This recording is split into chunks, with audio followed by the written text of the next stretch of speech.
अस्सलाम वालेकुम, शाहराह दोस्तों से मैं हूं अब्दुल क़य्यूम सिद्दीकी और आप हैं AQS के साथ। इस्लामाबाद में इस वक्त गहरे काले बादल हैं और बारिश भी हो रही है। हमारा कोशिश थी कि नीचे बैठ के व्लॉग जो है उसको रिकॉर्ड किया जाए, लेकिन नासिर साहब आपको पता है कि इनको सर्दी भी बहुत लगती है और बारिश से तो ये भागते बहुत ज़्यादा हैं, तो लिहाजा इस छत के नीचे हम खड़े हुए और मौसम आपको पता बहुत अच्छा है, खुशगवार है, ठंड भी है। और आज दूसरा रोज़ा, नासिर साहब ने आज दूसरा रोज़ा रखा। नासिर साहब आपने? बिल्कुल, रोज़ा तो मैं पूरे रखता हूँ। अच्छा, तो अफ्तारी कब करवा रहे हैं हम हकदारों को? इंशाल्लाह जल्दी करवा रहे हैं ना? बिल्कुल कराएंगे। बिल्कुल ठीक हो गया। तो आपने भी रोज़ा, आप भी रोज़े से हैं? जी, दूसरा रोज़ा रखा है मैंने। मेरा भी है, हम सब का ही है रोज़ा। अभी तक तो पूरे हैं, आगे अल्लाह सेहत तंदुरुस्ती दे, क्योंकि आज जो ये वैसे अच्छा है जो आपने बता दिया कि आपने भी रोज़ा रखा है, वो ज़रा बेहतर है ना, मतलब आपने खुद बता दिया। नहीं तो मैं यही पूछने लगा था आपसे कि आपका भी रोज़ा है या नहीं। नहीं, मैंने कहा कि ये ना हो कि आप दोनों को तो मैंने पूछ लिया है, आप दोनों मुझसे पूछे ना तो लोग तशकीक का शिकार हो जाएंगे। जी, ऐसे ही है ना। तो नासिर साहब, फौजी अदालत क्या सिविलियंस के कोर्ट मार्शल का केस जो है वो चल रहा है और ये चलता ही चला जा रहा है। आपको पता है पहले ये बंदयाल साहब के बना था, मतलब इसमें पहले 9 रुकनी बेंच बना था, फिर 2 जज साहबान उठ गए थे, फिर उसके बाद जो है वो बंदयाल साहब रहे, फिर मंसूर साहब ने अपने ऊपर एतराज़ करवा लिया और फिर वो ख़ुद उठ गए, फिर उसके बाद बंदयाल साहब लेके चलते रहे 6 महीने तक।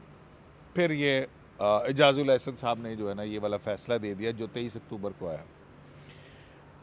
अच्छा, उसके बाद से फिर इंट्रा कोर्ट अपीलें हुई और इंट्रा कोर्ट अपीलों में पहले कुछ 6 हेयरिंग्स जो हैं वो तो हुई हैं जो कि लार्जर बेंच बनता रहा, फिर उसके बाद अमेंडमेंट हो गई, फिर आइनी बेंच आ गया और आइनी बेंच जो है वो जनवरी से अब तक 32 से 33 इसकी हेयरिंग्स कर चुका है। बिल्कुल, तो मतलब मजमूई तौर पर को 39 हेयरिंग्स हो चुकी हैं और कल जो इसकी हेयरिंग होगी वो इसका 40वां होगा, 40वीं होगी हेयरिंग।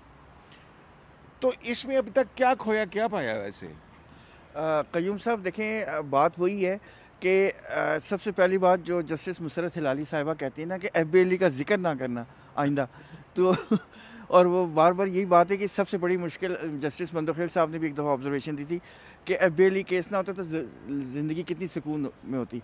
बात दरअसल ये है कि अक्टूबर 23 की जो जजमेंट थी उन्होंने सेक्शन 21D1 और सेक्शन 21D2 को डिक्लेयर कर दिया था null and void, illegal declare कर दिया था, जो कि पाकिस्तान आर्मी एक्ट के दफ़ात हैं जिसके तहत जो सिविलियंस हैं उनका फ़ौजी ट्रायल हो सकता है। अब मामला वहीं फंसा हुआ है कि ये इतना जो असल क्वेश्चन ये आ रहा है कि एक सिविलियन को सब्जेक्ट टू आर्मी कैसे बनाया जा सकता है। मामला उसी के इर्द गिर्द घूमे चला जा रहा है। जब से इसकी हेयरिंग हो रही है ये मामला वही है। तो आज भी जो है वो फैसल सिद्दीकी साहब का मुसलसल यही इसरार है और वो कहते हैं कि ये जो हवालगी का कानून है, सारी बदमाशी यहाँ पे हुई है, यानी सारी जो ख़राबी है वो सारी की सारी यहाँ पे है कि बगैर किसी पूछे वो उसके वो आए और दे दिया। तो ये जो है, हाँ, ये जो है कि भाई कौन सी उस पर वजूहात हों और ऐसे शवाहिद हों जिसकी बुनियाद पे आप हवाले करें। क्यों जी? ऐसे ही है सिद्दीकी साहब, लेकिन जो आपने कहा ना जी कि क्या खोया और क्या पाया, तो मुझे वो हमारे बचपन का एक वाक़या याद आया कि एक पिक्चर्स वाली गेम मिलती थी, तो उसको आप ना किसी एक सामने वाले एंगल से देखें तो वो तस्वीर कुछ और होती थी। तो थोड़ा सा लगते थे, हाँ, और इस तरह से कहते थे तो हाँ, वो लड़की लगती, वो कभी कोई और व्यू उसका, तो वो हर वकील जो है वो इस तरह से अपने अपने अंदाज में जो है वो थोड़ा मुख्तलिफ ज़ाविये से इस केस को प्रेजेंट कर रहा है। लेकिन बात फिर वही है जो आप सिद्दीकी साहब, ये बहुत टाइम हो गया है और ये अब मेरे ख्याल में तय हो जाना चाहिए। रोज़े भी आ गए, आपको याद है ये पिछले रोज़ों में बात चल रही थी कि जी ईद भी आ रही है तो थोड़ा बहुत कंसेशन दे दें और इनको किताबें भी दे दें और ये कर दें, और वो उमरता बंदयाल साहब इसको सुन रहे थे। तो वो उसके बाद फिर अब दोबारा रमज़ान और ये सिलसिला गो के ये अब तो मैं कह रहा हूँ कि आप ये देखें ना कि ये पिछले 1 साल से तो ये जो है अक्टूबर 23 नहीं उससे भी पहले से जो है ना क़य्यूम साहब आपको याद ये होगा चल रहा है। नासिर साहब केस जो इसकी लास्ट जो पहली हेयरिंग इंटर कोर्ट जिसकी जो पहली हेयरिंग हुई थी ना, वो मैं कहीं नोट कर रहा था, वो जब हुई तक मैं थी। आपको इन्फॉर्मेशन दे दूं हाँ ना, हाँ, आपको याद है कि 13/2/2023 जो पिछली ईद थी, याद है आपको? उससे पहले 20 जो अक्यूज थे वो उन्होंने छोड़ दिए थे, इक्विट तो नहीं किया था, मतलब छोड़ दिए थे जेल से। हाँ, जिनकी सजाएं पूरी हो तो चुकी यानी थी या कि रिमिशन हो एक चुकी पिछले थी। ईद की मैं बात कर रहा हूँ, पिछली ईद में। वही ना नासिर साहब, ये कह रहा हूँ कि 13/2/2023 को जो है वो इसकी पहली हियरिंग हुई थी लार्जर बेंच की इंट्रा कोर्ट अपीलों में। और उसमें से कुछ लोगों की सज़ाएं भी पूरी हो गई थी, वो तो खैर वो चले गए थे। अब तो दोबारा सज़ाएं भी, असल मसला वही बना हुआ है ना कि लोगों को सज़ाएं हो गई हैं। इवन इफ कि ये डिसाइड हो जाए कि इलीगल है, मिलिट्री सिविलियंस का मिलिट्री कोर्ट मिलिट्री ट्रायल नहीं हो सकता, लेकिन लोगों को तो सज़ाएं हो गई नहीं, हैं। लेकिन फैसल सिद्दीकी साहब कहते हैं कि कानून जो है वो कलअदम नहीं हो सकता, ट्रायल कलअदम हो सकता है। वो फिर वही सवाल आएगा कि फिर जो अब तक जिनको सज़ाएं हो चुकी हैं, डबल जेपटी का इशू है, फिर उसके बाद उस पर तो गो के फैसल सिद्दीकी साहब ने ये कहा है कि जो सज़ाएं पूरी जिनकी हो चुकी हैं उसको आप ये तसव्वुर कर लें कि ये पास एंड क्लोज ट्रांजैक्शन हो चुकी है। तो इस पे आईनी बेंच के सरबराह जस्टिस अमीन साहब ये पूछ रहे हैं कि अगर ये पास एंड क्लोज ट्रांजैक्शन है तो कहीं ऐसा तो नहीं है कि हम मिलिट्री कोर्ट्स में सिविलियन के ट्रायल को वैलिडेट कर रहे हैं कि कल कहीं मुस्तकबिल में कोई ये क्वेश्चन अगर आ गया तो फिर हम कहाँ जाएंगे। तो एक तो ये भी इसमें एक क्वेश्चन मौजूद है। फिर उसके बाद जहाँ पे ये मामला कि ये दोबारा से एटीसी में जाएगा तो एटीसी में ट्रायल की स्टेज क्या होगी। तो इस पर फैसल सिद्दीकी साहब तो जो कह रहे हैं कि जब जो हवालगी से पहले के जो शवाहिद थे ना, वहाँ से आप इसको कंटिन्यू करवाएं। तो कॉम्प्लिकेशंस तो हैं काफ़ी ज़्यादा। अदालत समझ रही है कि किस तरह से इसका हल निकाला जाए, किस केस को किस तरह से हल निकालना है, आइन और कानून के ऊपर रख के तो उसको वो करना है। अब तो मेरे ख्याल में हल ही निकाला जा रहा है। लेकिन जावेद साहब अगर ये एटीसी में जाता है तो फिर विटनेसेस की रिकॉर्डिंग होगी, उनकी एविडेंस की, ये तो फिर बहुत लंबा प्रोसीजर चला जाएगा। लोग तो वो वैसे ही जेल में तंग हैं। अच्छा जनाब नासिर साहब, एक और ख़बर ये है जो कि आपके पास भी है, और वो ख़बर ये है कि तकरीबन 1,08,000 से ज़ायद टैक्स मुकदमात इन अदालतों के मौजूद हैं और तकरीबन 4.457 ट्रिलियन खरब के जो वसूलियाँ वो रुकी हुई हैं। कैसा मज़ा आया आपको ये ख़बर सुन के? आपको याद होगा कि जब प्राइम मिनिस्टर की मुलाकात हुई थी चीफ जस्टिस साहब से, तो मेरे ख्याल में काजी फाइज ईसा साहब के साथ हुई थी, उनके साथ भी हुई थी, इनके साथ भी हुई थी। तो उसमें जो प्राइम मिनिस्टर ने जो जिक्र किया था, वो पहला जिक्र ही यही किया था कि जी हमारे जो फाइनेंशियल मैटर्स जो है वो फंसे हुए हैं, जिनकी वजह से रिकवरीज नहीं हो पा रही और गवर्नमेंट को इस वक्त पैसों की शदीद ज़रूरत है।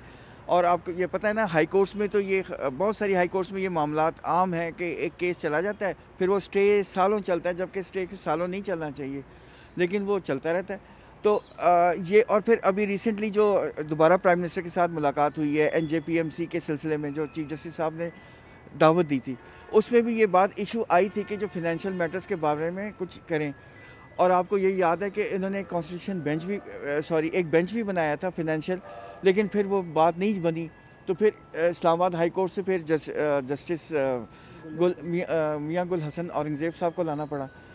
तो अभी वो केसेस अभी भी नहीं चल रहे। लेकिन सिर्फ ये नहीं है, देखें लेकिन आपको बताऊं नासिर साहब, और भी इसके अलावा भी जो है, आपको पता है कि सुप्रीम कोर्ट की मुख्तलिफ राहदारियों में, ये भी आप विजुअल्स देखेंगे उसके ऊपर, राहदारियों में नई वो बनाई गई हैं, मुकदमात की फाइलें पड़ी हैं, वो सारी चारों रजिस्ट्रीज जो हैं वहाँ से वो मंगवा ली गई हैं। अब वो मुकदमे यहाँ पड़े हुए हैं, लगे नहीं रहे। 6,000 से ज़्यादा तो सिर्फ सुप्रीम कोर्ट में केसेस हैं, और बाकी हाई कोर्ट्स में और लोअर कोर्ट्स में हैं। और अभी आपने खुद बताया 4.4 ट्रिलियन बहुत ह्यूज अमाउंट है। अपना आपका वैसे सर्कुलर डेट कितना नाज़िर साहब, और आपका बजट कितना होता है? बजट तो खैर हमारा 7 ट्रिलियन के करीब होता है, लेकिन मतलब बहुत half of the budget of आपका जो है ना वो मुकदमे फंसे हुए। तो इस पे 2000 इंकशाफ जो है ये कब हुआ था? नवंबर में जो चीफ जस्टिस की सरबराही में एक कमेटी बनी, 7 नवंबर को इजलास हुआ था, और इस इजलास में FBR और फिर उसके अलावा दीगर जो तमाम स्टेक होल्डर्स हैं उनको बुलाया गया था। उन्होंने ब्रीफ किया बाकायदा, और 2000 केसेस ऐसे हैं जिसमें हमारी कोर्ट्स ने उस पर स्टे दिया हुआ है और वो स्टे अभी तक जो है वो कंटिन्यू है। पता नहीं कितने साल इस पे कुछ तजवीज़ भी दी गई हैं। अब वो कमेटी बनी है, उस कमेटी ने कुछ सिफारिशात भी मुरतब की हैं। उसमें एक तो ये है जी कि एक ADR का एक सेल जो है वो सुप्रीम कोर्ट में होगा। ऐसी अपील जिसमें 2 फोरम्स के ऊपर अगर FBR के ख़िलाफ़ कोई फ़ैसला आया है तो वो इसको कोई ज़्यादा परस्यू नहीं करेंगे। फिर उसके बाद इसमें ये भी एक तजवीज़ में ये बात भी शामिल है कि नए जजेस की ज़रूरत है, हाई कोर्ट में भी और सुप्रीम कोर्ट में भी, तो नए जजेस अपॉइंट किए जाने चाहिए। इसी इशू को सामने रखते नवंबर से अब तक आप देखें ना कि बहुत सारे जज आ गए जी। और फिर उसके बाद इसमें ये भी रिकमेंडेशन है कि जो आम तौर पे देखा जाता है कि FBR के अंदर जो ट्रिब्यूनल हैं उसमें ऐसे लोगों को ट्रिब्यूनल में भेजा जाता है, FBR के अफसरान को, जिनके बारे में या तो कोई किसी को सज़ा देनी हो या उसका टेन्योर बहुत कम रह गया हो और वो रिटायर होने वाले हों तो उनको भेज दिया जाता है। तो उस पर उन्होंने कहा है कि ये इन जो अफसरान हैं इनको प्रॉपर ट्रेनिंग के साथ भेजना चाहिए। फिर जो अदालतों में केसेस हैं उसमें बाकायदा ब्रीफ लॉ ऑफिसर को FBR ऑफिशियल की जानिब से प्रॉपर करना चाहिए और बताना चाहिए कि ये इसका बैकग्राउंड है, ये इशू है, इसके ऊपर आप प्रॉपर, ताकि कोर्ट की रिफॉर्म्स के साथ साथ ये मामला भी FBR को, वो FBR है हमारे पीछे। आपको याद होगा कि जब जो इस पे लेटर्स भी लिखे गए थे, अटॉर्नी जनरल ऑफिस से भी लिखे गए थे, ज़्यादातर जब भी ये केस सुप्रीम कोर्ट के हवाले से मैं बात नहीं कर रहा, लोअर कोर्ट में, हाई कोर्ट में या उससे नीचे, जब भी इसकी हेयरिंग हुई है तो बेसिकली एडजमेंट की दरख्वास्त ही हुई है, उसमें हेयरिंग कोई एज सच नहीं होती। तो अच्छा नाज़िर साहब, एक और ख़बर भी है कि एक कमेटी बना दी गई है जजेस के मयार को तरतीब देने के हवाले से, क्राइटेरिया के 175 के तहत और 191A के तहत, यानी हाई कोर्ट्स के अंदर जो जज साहबान हैं वो उनका तकर्री का मयार क्या होना चाहिए, और आइनी बेंच के अंदर किसी जज को अगर आपने नॉमिनेट करना है तो उसका मयार क्या होना चाहिए, उस पर कोई कमेटी बनी है, पता सुना है? शुक्रिया करीम साहब। उसमें 5 रुकनी कमेटी बनी है। आपको याद होगा कि अभी जो लास्ट मीटिंग हुई थी जुडिशल कमीशन ऑफ पाकिस्तान की, उसमें ये बात सामने आई थी और उसमें PTI के जो मेंबर्स हैं उन्होंने भी हाईलाइट किया था कि कम से कम कोई क्राइटेरिया तो होना चाहिए ना। तो उसी तहत एक कमेटी बनी है जिसको जस्टिस जमाल खान मंदखिल साहब हेड करेंगे। उसमें अटॉर्नी जनरल फॉर पाकिस्तान भी हैं, मंसूर उस्मान अवान साहब भी हैं, उसमें फ़ारूक नाइक साहब भी हैं, उसमें अली ज़फ़र साहब भी हैं, सेनेटर अली ज़फ़र साहब भी हैं, और अभी जो रिसेंटली अपॉइंट हुए पाकिस्तान बार काउंसिल के रिप्रेजेंटेटिव एहसन बून साहब भी हैं, और एक हैं इंटरिम सेक्रेटरी हैं सुप्रीम कोर्ट के, नज़ीर कुछ तरह का नाम है, हाँ उस तरह का नाम है। अच्छा। तो ये अभी वो ड्राफ्ट करेंगे क्राइटेरिया, तो अब उसके बाद देखते हैं वो फिर क्या होगा। लेकिन बात दरअसल ये है कि वो 13 मेंबर तो हो गए हैं कॉन्स्टिट्यूशनल बेंच के। नहीं, लेकिन फिर भी आप तजवीज़ तो आई थी, उसके ऊपर होना चाहिए। लेकिन नाज़िर साहब जो कह रहे हैं मेरे ख्याल में वो ठीक कह रहे हैं कि, और ये एतराज़ था PTI का, और वो एतराज़ ये था कि क्योंकि आइनी बेंच के सरबराह जस्टिस अमीनुद्दीन साहब ने खुद से 5 नाम नॉमिनेट कर दिए थे, तो उनका एतराज़ ये था कि जी कि ये इख्तियार जो है वो दीगर मेंबरान को भी, या कम अज़ कम कोई तरीक़ाकार तय होना चाहिए। या देखिए, कम अज़ कम 14 दिन पहले जो है वो जाता है, चेयर ने मीटिंग कॉल करनी होती है, मीटिंग का एजेंडा जारी होता है, तो क्यों नहीं किए? भाई सवाल जो है वो तैयब लोग बिल्कुल उठाता है, ठीक, वो कहते हैं कि ये बताएं तो ये इन्होंने क्यों नहीं किए नामजद। सही है, बिल्कुल ऐसा ही है। और वो जब मीटिंग के अंदर हुए और फिर वो हुआ, जैसे मंसूर साहब ने तो नाम दिए थे ना, उन्होंने कहा कि ये 5 सीनियर के नाम हैं, जस्टिस जमाल साहब ने 2 ऐड उसमें करवाई, ये अलग बात कि उसमें मेजोरिटी नहीं हुई, लेकिन अब 13 हो गए हैं ना सिद्दीकी साहब। तो नाज़िर साहब, मखसूस नशिस्तों का केस कब लगवा रहे हैं? 13 का नंबर तो वो मखसूस नशिस्तों के हवाले से अहम है। हाँ, मैजिक नंबर से कहते हैं ना, आपको पता ही है कि 13 जजेस ने ये डिसाइड किया था, लेकिन अब उसमें रिव्यू अब इसमें कंट्रोवर्सी है जो मुझे समझ में नहीं आ रही। कॉन्स्टिट्यूशनल बेंच ही सुनेगा, क्योंकि ये आर्टिकल 184(3) में पिटीशन आई थी। नहीं, ओरिजिनल 185, 199, 185 और फिर अब हाँ ये सारी चीज़ें थी ना, तो सुनेगा तो कॉन्स्टिट्यूशनल बेंच, लेकिन रिव्यू भी है, तो रिव्यू में तो ओरिजिनल जजेस नहीं बैठेंगे। अब तो नए जजेस नहीं, रिव्यू में तो वही जज साहिबान बैठते हैं ना साहब, इंट्रा कोर्ट में नहीं बैठते। मेरा कहने का मकसद है कि ये रिव्यू पिटीशन है ना, रिव्यू है, ठीक है। हाँ। रिव्यू में जो सुप्रीम कोर्ट की जो अमूमन होती है कि वही जज सुनते हैं। हाँ, लेकिन अगर जस्टिस मुनीब की तरह जज कहे कि मैं सुनना ही नहीं, मैंने बैठना ही नहीं 63A वाला केस। देखें, मैं ये कहने का मकसद मैं कुछ एक और है। इनेबिलिटी तो आ गई ना नासिर साहब। मैं आपकी बात मान रहा हूँ हाँ। कि जनाब के रिव्यू के अंदर वही उतने ही जज साहबान सुनते हैं। रिव्यू के अंदर जो सुप्रीम कोर्ट के रूल्स हैं या वो है, वो उसमें ये है कि ऑथर जज का होना ज़रूरी है। हाँ। और अगर ऑथर जज नहीं है तो दूसरा जज, और अगर कोई रिटायर हो गया तो तब भी। अब जैसे कि 63A के केस के अंदर रिव्यू फिक्स हुए, मुनीब साहब ने और मंसूर साहब ने बैठने से इनकार कर दिया। अब मुनीब साहब ऑथर जज हैं उस जजमेंट के। हाँ। वो नहीं बैठे, उन्होंने खत लिखे, उन्होंने छुट्टियों का बहाना किया, उन्होंने कहा मैं नहीं बैठता, कमेटी गलत है, फलाना है, ढिमकाना है, ये सारा कुछ। उसके बाद लगा इसमें भी अब यही होना है ना, क्योंकि जस्टिस मंसूर तो ऑथर जज ना भी हो तब भी रिव्यू सुना जा सकता है। अब ये हो गया क्योंकि अब ये चेंज हो गई, चेंज सिचुएशन है ना। अब कॉन्स्टिट्यूशनल बेंच सुनेगा, तो उसमें वो ये बात आपकी ठीक है कि वो सुना जा सकता है। नंबर पूरा होगा, नंबर पूरा होगा, ठीक है ना। तो जनाब तो देखते नंबर हैं जब पूरा होगा तो फिर आपका क्या होगा? क्या मुझे नहीं पता कि फिर क्या होगा। आप बताएं क्या होगा। मेरे ख्याल में फिर वही होगा जो देखिए मंजूर खुदा होगा। लेकिन जो मेन फैसला था उसमें तो जस्टिस मंसूर साहब का, क्योंकि फैसला लिखा उन्होंने था, तो वो स्कोप से बाहर तो निकले हैं। आउट ऑफ वे जाके उन्होंने वो रिलीफ दिया पीटीआई को जो उनका बनता ही नहीं था। तो ये क्वेश्चंस तो वो हैं मेरे ख्याल में उसको मतलब और जो पटिशनर नहीं है, जो इसमें petitioner इंटरेस्टिंग बात थी, जो हाँ। पटिशनर नहीं है। चलें बहरहाल दरखास्त मैं लेके आया कि मेरा केस है, उन्होंने कहा नहीं, नासिर साहब को रिलीफ दिया जाता है। दरखास्त डिसमिस, मेल ग्रांटेड।